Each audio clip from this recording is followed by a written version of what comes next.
Buenos días, mis hermanos. Esta mañana vamos a comenzar el estudio en Mateo capítulo 9, desde el versículo 1 hasta el 17. Hay tres preguntas aquí que el Señor confronta y responde.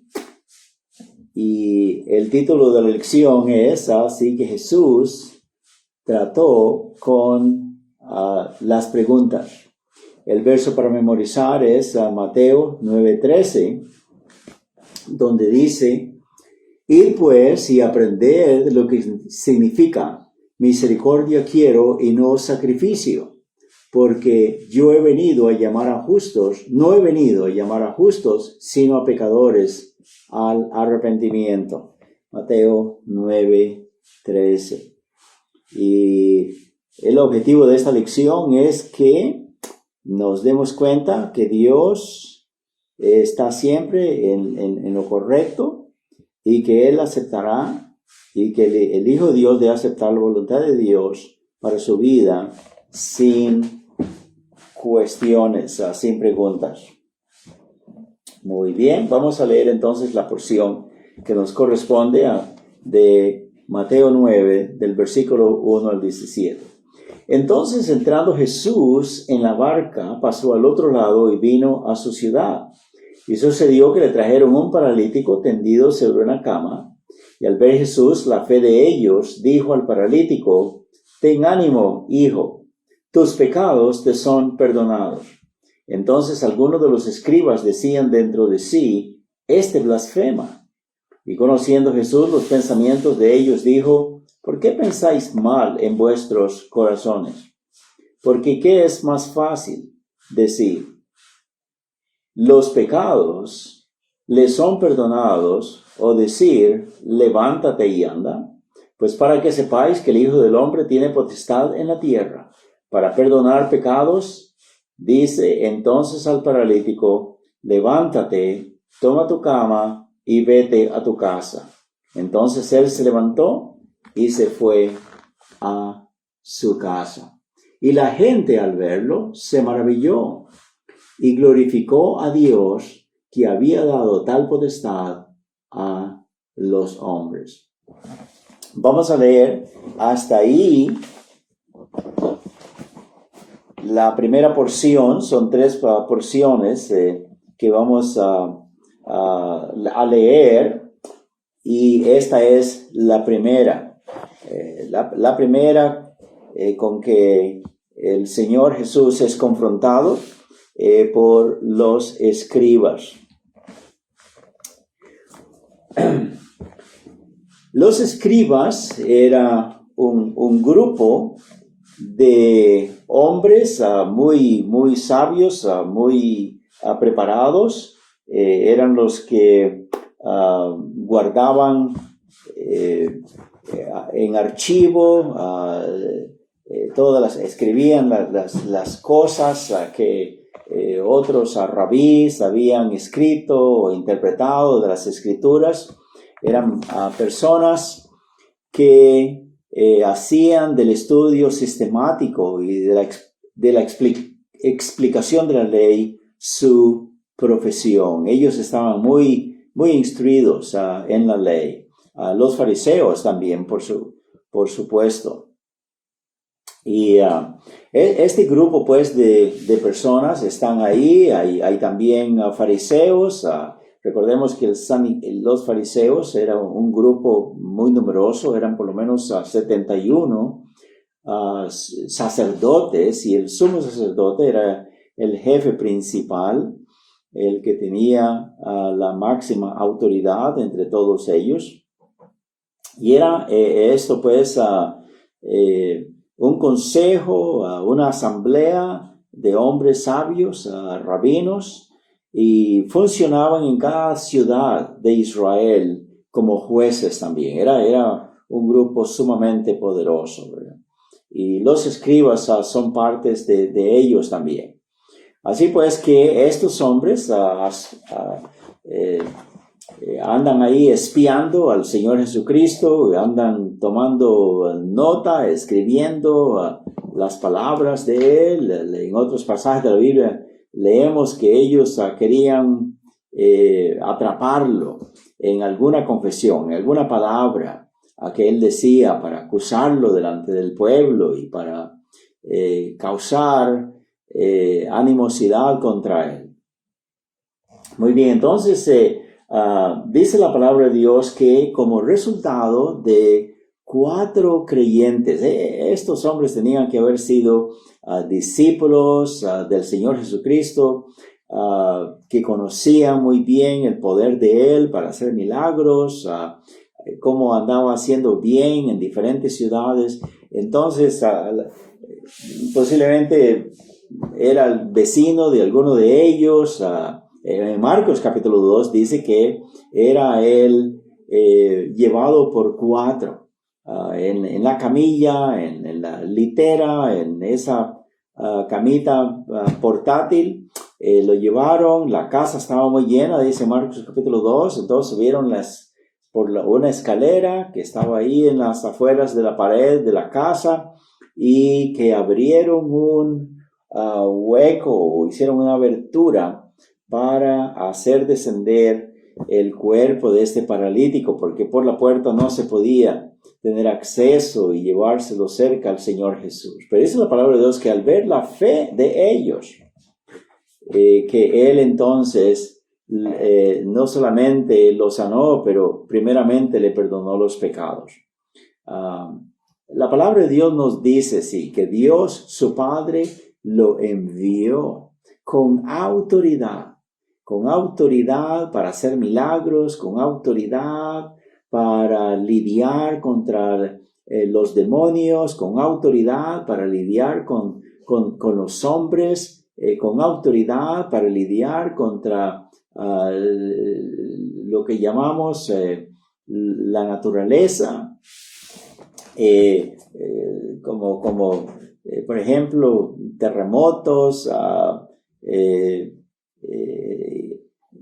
¿cómo se llama? Cuando la barca se está hundiendo, ¿verdad? La tempestad, él inmediatamente tenía autoridad sobre el viento, sobre las aguas, sobre todo. Dios lo envió con toda autoridad, inclusive con autoridad, dice él en Juan capítulo 10, de entregar su vida y volverla a tomar. Él dice, este mandamiento recibí de mi Padre. Hay pasajes que dice que la palabra, que Dios el Padre lo resucitó, otros que el Espíritu Santo lo resucitó, pero otros que dice que Él mismo se resucitó. Por ejemplo, en Juan capítulo 2, Él dijo, destruid este templo y en 3 días lo levantaré. Y los discípulos se acordaron cuando el Señor Jesús resucitó que Él había dicho esas palabras, porque no se refería al templo que había hecho Herodes para congraciarse con los judíos, pero más bien refiriéndose al templo de su propio cuerpo. Así pues, el Señor está revestido de esta autoridad. Pero estos hombres que sí saben pasajes de la palabra de Dios donde dice sí que solamente Dios, directamente Jehová Dios, tiene autoridad para perdonar pecados. Así, por ejemplo, en el Salmo 103, versos 1 al 3, es un salmo muy bonito, ¿verdad? Que dice, vamos a leerlo para mejor, en vez de decirlo de memoria, dice así, el Salmo 103, verso 1 al 3 dice, bendice alma mía a Jehová, y bendiga todo mi ser su santo nombre. Bendice alma mía a Jehová, y no olvides ninguno de sus beneficios. Él es, Jehová, quien perdona todas tus iniquidades, el que sana todas tus dolencias. Así pues, aquí los escribas, expertos en la ley, ellos saben que sí, que la Biblia dice que Dios perdona los pecados de cada pecador, ¿verdad? Y también hay otros textos, por ejemplo, en el Salmo 130, vamos a ir un poquito más adelante, también dice acá, En el verso 1 también, de lo profundo, oh Jehová, a ti clamo, Señor, oye mi voz, estén atentos tus oídos a la voz de mi súplica. Verso 3 dice, Jehová, si mirares a los pecados, ¿quién, oh Señor, podrá mantenerse? Pero en ti hay perdón. En ti, Jehová Dios, hay perdón para que seas reverenciado. Amén. Los escribas, los fariseos, ellos sabían muy bien, por ejemplo, en Levíticos capítulo 5, está una serie de ofrendas que Dios instruyó a Moisés, a Aarón, a cómo debía de procederse de acuerdo a la categoría del pecado, la ofrenda que debían de traer y presentarla al sacerdote para que Dios expiara ese pecado de esa persona que venía con esa necesidad, con esa angustia de ser perdonado. Dice la palabra de Dios ahí que cuando se presentaba esa ofrenda y se hacía todo el rito correcto, entonces dice, el sacerdote declaraba que Dios lo había perdonado, ¿verdad? Que Dios mismo lo había expiado de su pecado. Así pues que esto es lo que los escribas están reclamando, solo Jehová Dios directamente, ¿y quién eres tú? Y lo acusaron de blasfemo, porque él se estaba atribuyendo a sí mismo una autoridad, un poder que le pertenece solamente a Dios. Y por supuesto él dijo, pues para que sepan que yo no estoy blasfemando, para que sepan que yo no solamente soy el Hijo de Dios, pero soy Dios mismo, porque eso es lo que está probando el Señor ahí, ¿verdad? Que Él tiene la autoridad del Padre para hacer ese trabajo, que Él es igual de eterno con el Padre, igual de poderoso como el Padre. Pues para que sepáis que el Hijo del Hombre tiene potestad en la tierra para perdonar pecados, yo te digo, paralítico, levántate y anda. Dice la palabra de Dios que ese hombre se levantó, se echó su cama a los hombros y se fue.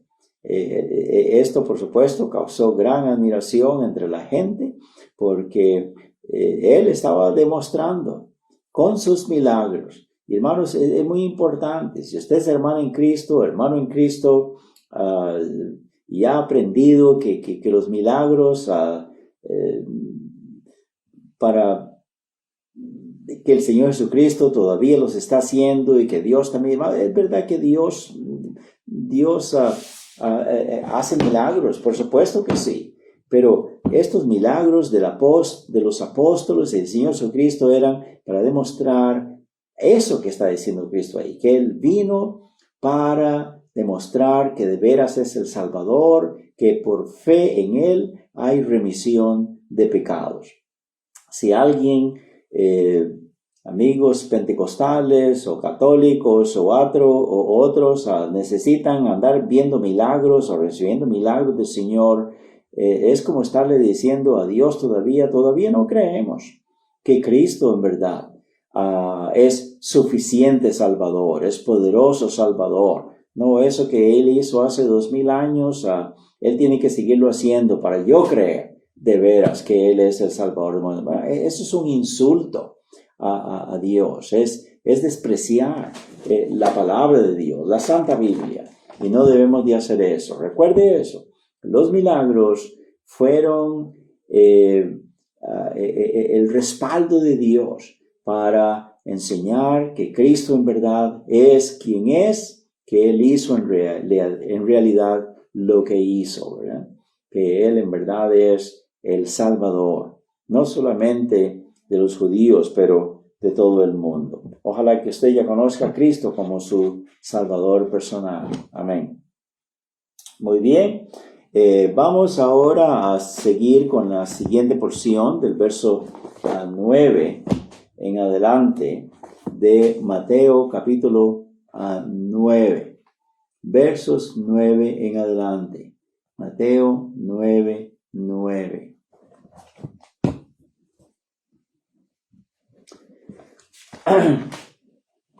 Dice acá, Pasando Jesús de allí, vio un hombre llamado Mateo, que estaba sentado al banco de los tributos públicos y le dijo, sígueme. Y se levantó y le siguió. Y aconteciendo que estando él sentado a la mesa en la casa, he aquí que muchos publicanos y pecadores que habían venido, se sentaron juntamente con los publicanos, con Jesús y sus discípulos. Cuando vieron esto, los fariseos, qué raro los fariseos, que andan siempre ahí, día tras día, paso a paso, siguiendo al Señor Jesús, ¿verdad? No para aprender de Él, no para ser informados, pero para oponérsele, para hacerle trampas. Pero ellos, cada vez que intentaron hacer algo, el Señor Jesús siempre dominó el argumento, ganó las discusiones. Ellos en ninguna manera pudieron arrinconar al Señor Jesús. Nadie puede arrinconar al Señor Jesucristo. Él es Dios mismo en la carne, conoce los pensamientos, las intenciones de los corazones. Y entonces estos fariseos dijeron a los discípulos, ¿por qué come a vuestro maestro con los publicanos y pecadores? Al oír esto, Jesús les dijo, los sanos no tienen necesidad de médico, sino los enfermos. Id pues y aprended qué significa misericordia quiero y no sacrificio, porque no he venido a llamar a justos, sino a pecadores al arrepentimiento. Cuando el Señor Jesucristo pues llamó a Leví en Lucas capítulo 5, aprendemos que Leví pues era el nombre hebreo y Mateo el nombre griego, ¿verdad? Pero se refiere a la misma persona. Lucas capítulo 5 y a Mateo capítulo 9 se refieren al mismo llamamiento. Cuando miramos esos dos evangelios armonizados, nos damos cuenta que se refiere a este llamamiento de Mateo. Y hermanos, apenas el Señor Jesús lo llamó, el mismo día o el siguiente día, posiblemente comenzó a decirle a sus demás colegas que también eran publicanos, que quiere decir cobradores de los impuestos, para enviarlos a Roma. Y debido a esto, hermanos, los fariseos y los demás judíos despreciaban a los publicanos, los consideraban traidores, que no deberían de estar haciendo eso, asociados o trabajando para el César en Roma. Y los despreciaban y los consideraban pues pecadores que no tenían, no eran dignos de orar por ellos, de enseñarles la palabra de Dios, ni nada así por el estilo. Eran despreciados por los fariseos. Y entonces por eso dice la palabra de Dios, id pues, verso 13, y aprended. ¿Qué quiso decir el Señor cuando dijo misericordia quiero y no sacrificio? Porque no he venido a llamar a justos, sino a pecadores al arrepentimiento. Y por supuesto, hermanos, para que un pecador venga y tenga alivio de sus pecados porque los ha confesado, pues por supuesto que se necesita la misericordia de Dios. Dios desde el Antiguo Testamento está diciendo que eso es lo que Él quiere ver, así como Él es un Dios misericordioso, que Él quiere ver en sus ministros también, en su pueblo, que sean misericordiosos con los pecadores. Nosotros no tenemos ningún derecho, no es correcta la actitud de despreciar sea los borrachos, los ladrones, los maldicientes, los inmorales, a esto, lo otro. Debemos tener compasión de ellos, orar por ellos y compartirles la palabra de Dios. Eso es lo que está diciendo el Señor Jesús a los fariseos. Ustedes necesitan aprender estas cosas. Dios no quiere esta actitud de jactarse de que yo cumplo con todo lo que es el Señor. Míreme cómo visto, míreme cómo vivo. Hermanos, no. Dios no quiere esa actitud farisaica en nosotros.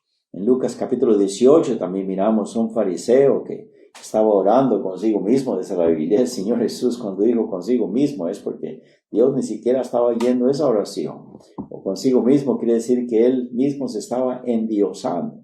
Él mismo se estaba presentando, dándose elogios, como que si todo estaba correcto con Él. Señor, te doy gracias, que no soy como los demás hombres pecadores, adúlteros, ladrones, y esto y lo otro, y doy mis diezmos de todo lo que gano. No soy como ese que está ahí, ese publicano, ese pecador. ¿Qué actitud más repugnante esta delante de Dios? Y eso es lo que estos fariseos estaban mostrando con estos pobres publicanos. Y ya ve que el Señor tuvo misericordia de Mateo, Él lo llamó y llegó a ser un gran hombre de Dios, ¿verdad? Tenemos 28 capítulos de su evangelio que nos escribió sobre la vida y la obra de nuestro Señor Jesucristo, nuestro Salvador. Amén. Hermanos, que aprendamos estas lecciones, ¿verdad? No somos nadie nosotros para estar poniéndole el dedo a los demás y pensando que se van a ir al infierno, que no merecen la misericordia de Dios ni nada así por el estilo. Porque más bien nosotros somos los que vamos con nuestra actitud de beato, de santulón, más bien somos los que vamos a perder delante de Dios, ¿verdad? Todos somos pecadores, nadie merece ningún favor de Dios, mucho menos ser perdonado, ser salvo, pero debemos de darle gracias al Señor, porque Él nos ha dado la oportunidad de arrepentirnos, de depositar fe en Cristo Jesús y de ser salvos y bautizados y ser miembros de la iglesia y servirle. Hermanos, es un honor muy grande, pero no lo merecemos. Y lo que el Señor quiere es pues que no seamos egoístas y que estemos deseosos de que otros también tengan estas bendiciones tan grandes. Amén. Ok, vamos a seguir adelante entonces ahora con la otra porción que tiene que ver con otra pregunta. Dice en el versículo 14 en adelante: entonces vinieron a él los discípulos de Juan, este se refiere a Juan el Bautista, los discípulos de Juan diciendo: ¿por qué nosotros? Ahora, esa es una pregunta al Señor Jesús. Miren que no son discípulos de Jesús. Aquí dice discípulos de Juan el Bautista. Y vienen preguntándole al Señor: ¿por qué nosotros y los fariseos ayunamos muchas veces y tus discípulos no ayunan? Jesús les dijo: ¿acaso pueden los que están de bodas tener luto entre tanto que el esposo está con ellos? Pero vendrán días cuando el esposo les será quitado, y entonces ayunarán. Nadie pone remiendo de paño nuevo en vestido viejo, porque tal remiendo tira del vestido y se hace peor la rotura. Verso 12 dice: ni echan vino nuevo en odres viejos. De otra manera los odres se rompen y el vino se derrama, y los odres se pierden. Pero echan el vino nuevo en odres nuevos, y lo uno y lo otro se conservan juntamente. Esta es una enseñanza muy bonita que los discípulos de Juan necesitaban aprender. Recordemos esto, hermanos. En Mateo capítulo 3 dice, ¿verdad?, que Él es el precursor del Señor Jesucristo. Antes que el Señor Jesucristo tuviera 30 años de edad, Él todavía no había comenzado su ministerio, pero Juan ya estaba trabajando, ya estaba predicando, ya estaba bautizando. De hecho, el Señor Jesús también vino desde Galilea hasta el río Jordán para ser bautizado por Juan el Bautista y comenzar su ministerio. Pero ya Juan pues estaba muy activo y ya tenía centenares y muy posible miles de adeptos, miles de discípulos. Porque en Mateo capítulo 3 y Marcos capítulo 1 dice que salía a él al desierto donde estaba predicando, dice toda Jerusalén y Judea y de muchas ciudades alrededor, y venían confesando sus pecados y eran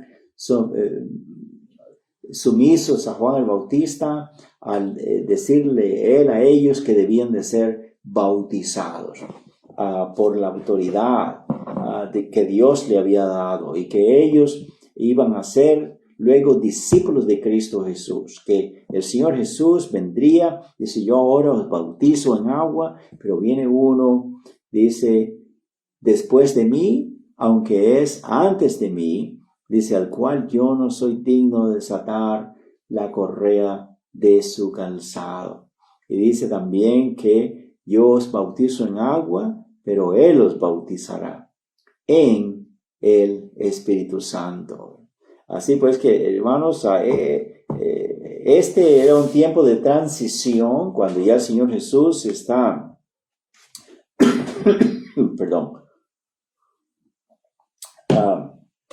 con muchos de los discípulos de Juan, que ya el Señor Jesús está con ellos en calidad de iglesia.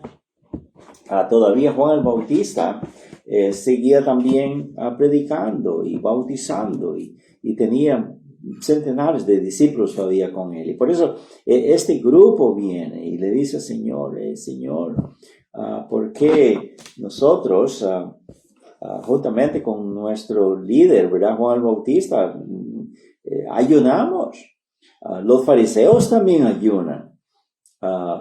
Esto es algo así enseñado desde el Antiguo Testamento, ¿verdad? Que Dios quería pues que su pueblo también ayunara, ¿verdad?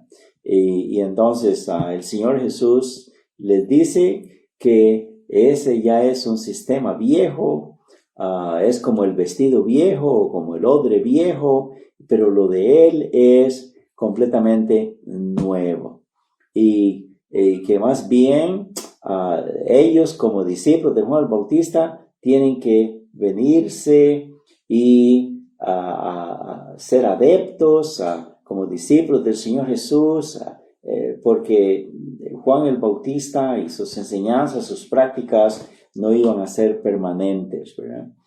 Y está indicando pues con esto que él, por ser el último profeta del Antiguo Testamento, su función se acababa, la ley llegaba a su final. Dice la palabra de Dios que esto de la ley, los rituales, los requerimientos, los holocaustos y todas esas cosas estaban ya pasando la historia, eran viejos y no iba a haber un amalgamiento, no iba a haber una unión entre las enseñanzas del Señor Jesucristo, sus doctrinas, sus prácticas y las enseñanzas de Moisés del Antiguo Testamento. Ahí había ya una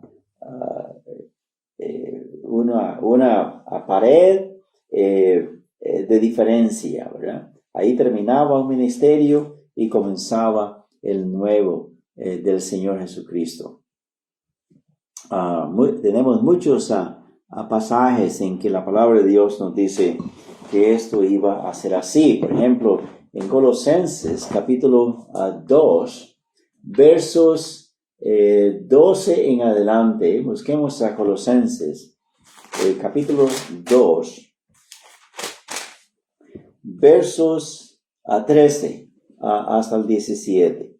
Capítulo 2 del 13 al 17 dice así: y a vosotros, le dice a una iglesia de Colosas, una asamblea del Señor Jesucristo, dice, y a vosotros, iglesia de Colosas, estando muertos en pecados y en la incircuncisión de vuestra carne, os dio vida juntamente con Él, perdonándoos todos los pecados.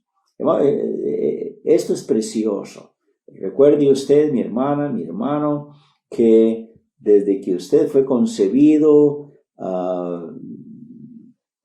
engendrado por su padre terrenal y concebido por su madre, el momento mismo en que ya ella comenzó a usted a formarse como un embrión, ya usted viene con pecado. Y ese pecado, esa pecaminosidad suya y mía, la tenemos desde que fuimos engendrados. David dijo eso, ¿verdad? En pecado me concibió mi madre. No está refiriéndose ahí en Salmo 51, que la madre era una mujer de la calle, mal portada, o algo así, la madre de David.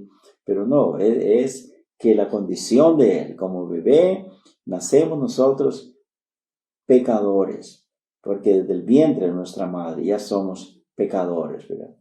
Y cuando dice que por el sacrificio de Jesucristo, por su sangre derramada en la cruz, somos perdonados de todos los pecados, desde que somos engendrados hasta que morimos. La fe en Cristo Jesús, el recibirle como nuestro Salvador personal, el aceptarle como el enviado de Dios para que sea la ofrenda perfecta por nuestros pecados, cubre todos los pecados. Amén. Pasados, presentes, futuros. Gloria a Dios por eso. Y es lo que dice este texto acá. Y anulando el acta, con su muerte en la cruz, además de lograr la expiación de todos nuestros pecados, dice que anuló el acta de los decretos que había contra nosotros, que nos era contrario, quitándola de en medio y clavándola en la cruz. Porque este ministerio de condenación, este ministerio de Moisés, dice la palabra de Dios que el Señor Jesús lo tomó a todo esto que era contraria contra nosotros, porque por supuesto lo único que hacía era condenarnos al infierno, ¿no? Los mandamientos nunca dieron salvación a nadie, ¿verdad? Que por guardar la ley dice que nadie ha sido justificado, pero solamente por la fe en Cristo Jesús, dice en Gálatas capítulo 3, ¿verdad? Pero Él anuló todas esas cosas y dice quitándola de en medio y clavándola en la cruz y despojando a los principados y a las potestades, los exhibió públicamente, triunfando sobre ellos en la cruz. Por tanto, nadie os juzgue en comida, en bebida, en cuanto a días de fiesta, luna nueva, días de reposo, todo lo cual es sombra de lo que ha de venir, pero el cuerpo es de Cristo. Hermanos, esto está bien claro. La obra del Señor Jesucristo es lo que está diciéndole en respuesta a estos discípulos de Juan, ¿verdad? Que la obra de Él, perfecta, de salvación, no tenía que ver nada con ayunos, no tenía que ver nada con el sistema mosaico. Eso era viejo, eso iba a quitarse de en medio, que Él iba a clavar todo eso en la cruz del Calvario. Gloria al Señor, amén.